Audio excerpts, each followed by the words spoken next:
Section 6.1, Common Factoring and Factoring by Grouping. So to find the greatest common factor, we're going to make a prime factorization of our number. We know how to do that. 20 is 2 times 5. 2 and 5 are both prime numbers, so that's a prime factorization. Prime factorization of 30, 2 times 3 times 5, all prime numbers. So now we're looking for the greatest common factor. We're going to look at what they have in common. They have 2's in common, they have 5's in common. So a 2 is a factor of the common factor, and so is a 5. So the greatest common factor is 10. That is the largest number that will evenly factor into both numbers. 20 is 2 times 10, 30 is 3 times 10. 10 is the greatest common factor. So let's find the greatest common factor of 81 and 45. We'll do it the same way. We'll begin with the prime factorization. 81 is 3 times 27. 27 is 3 times 9, and 9 is 3 times 3. 45 is 3 times 15, and 15 is 3 times 5. So now we look at what they have in common, 3's and 3's. 3 times 3 is 9. So 9 is the largest number that will divide evenly into both 81 and 45. You can do this also with variables. We know that 12 can be factored into 2 times 6. 6 is 2 times 3. And you could write x as x times x. 16 is 2 times 8. 8 is 2 times 4. 4 is 2 times 2. X cubed is x times x times x. We have 2's in common. We have x's in common. So if you multiply those together, you will get 4x squared. Okay? Now I'm going to look at these, the x's, not written out that way. Let's look at them as x squared and x cubed. So how can we identify, you have x squared and x cubed, how can you identify the x part of this greatest common factor? Well, it's x squared. It is the smaller of the two exponents. That's what they will have in common, the smaller of the two exponents. So we don't really need to write out this x squared as x times x and x cubed as x times x times x. If we remember that the greatest common factor will be the common factor of x raised to the smaller of the exponents. So this time when we factor 12, let's write it with exponents. We know 12 is 2 times 2 times 3. That is 2 squared times 3 times m times n cubed. 16 is 2 times 2 times 2 times 2. That's 2 to the 4th times m to the squared, n squared. And 8 is 2 times 2 times 2. So it's 2 cubed, m to the 4th, n to the 4th. Now remember, we're thinking about the greatest common factor as being the factor that they have in common. They all three have a 2. What is the smaller exponent that 2 is raised to? 2. So 2 squared is part of our greatest common factor. Only the top one has a 3, so it is not a common factor. All three of them, however, have m's. What is the smallest exponent to which m is raised? That first one doesn't have an exponent, so we can assume that it's a 1. And m to the 1 is our common factor. They all three have an n, so that's a common factor. And what is the smallest exponent that it's raised to? 2. So 2 squared, m, n squared. That's our greatest common factor, which we can write as 4mn squared if we like.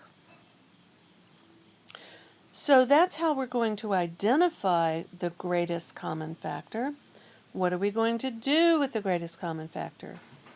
Well, we're going to use it to factor out the greatest common factor, which will help us with lots of things down the road.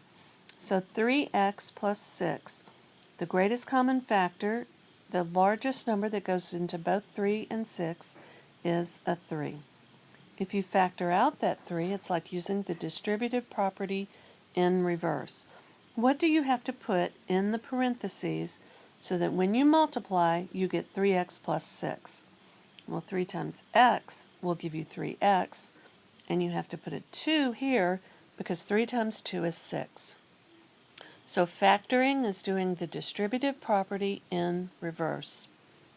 So we look at this next problem, 2x cubed plus 10x squared. I see a greatest common factor of 2, x to the smaller of the two exponents, which is 2. So we're going to factor 2x squared out of the problem. That is the greatest common factor. What do we have to put in the parentheses so that when we multiply, we get what we started with? We get 2x cubed plus 10x squared. 2x squared times what will give us 2x cubed? We need an x because x squared times x is x cubed. 2x times what will give us 10x squared? Well, the x squared is taken care of, but we need a 5. 2x squared times 5 is 10x squared. So we have factored. We have written it as a multiplication problem. Let's find the greatest common factor here, 15x to the 4th plus 25x squared plus 5x. What's the largest number that will divide evenly into 15, 25, and 5? The answer is 5. There's a common factor of x in all three terms. What's the smallest exponent to which x is raised? The first power. So 5x will be our greatest common factor.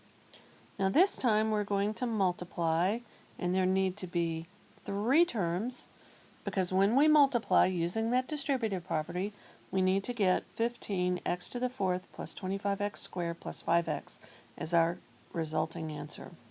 So 5x times what will give you 15x to the 4th? We need a 3 to get 15, and x times what will give you x to the 4th? X to the 3rd. X to the 3rd times x is x to the 4th. So what are we going to put here so that when we multiply we get 25x squared? We need a 5, we need an x. What are we going to put here so that when we multiply we get 5x? We have to put something here so that when we multiply we will get that 5x. 5x times what equals 5x? 1. We have to put a 1 here so that we will get that third term. And you can always check by multiplying. Let's use the distributive property, multiply it out. We get 15x to the 4th plus 25x squared plus 5x. We get what we started with. So you want to factor out the greatest common factor in such a way that you can always multiply and get what you started with. Boy, this next problem is messy. I'm having a little trouble identifying that greatest common factor of the numbers, so I can always go back and factor our prime factorization. 16 is 2 to the 4th. 24 is 2 times 12, so it's 2 times 2 times 2, so it's 2 to the 3rd, that's 8, times 3, so 8 times 3 is 24. 40, prime factorization of 40. It's 8 times 5, so it's 2 to the 3rd times 5. All right, so our greatest common factor, there's a 2 in all 3, and the smallest exponent to which it's raised is 3. So the greatest common factor here, 2 to the 3rd, which is 8. And of course we have a common factor of a. Smallest exponent is 2. We have a common factor of b, and the smallest exponent to which b is raised is 2. So 8a squared b squared is the greatest common factor. It's the largest number that will divide evenly into all 3 terms. Let's factor 8 a squared b squared out of our expression. So we're going to need 3 terms in order to multiply and get our original problem. 8a squared b squared, what do you have to multiply that by to get 16a squared b cubed? 2 times 8 is 16. We have the a squared, but we need a b. 8a squared b squared times 2b is 16a squared b cubed. Now, what are we going to multiply 8a squared b squared by in order to get minus 24a cubed b squared?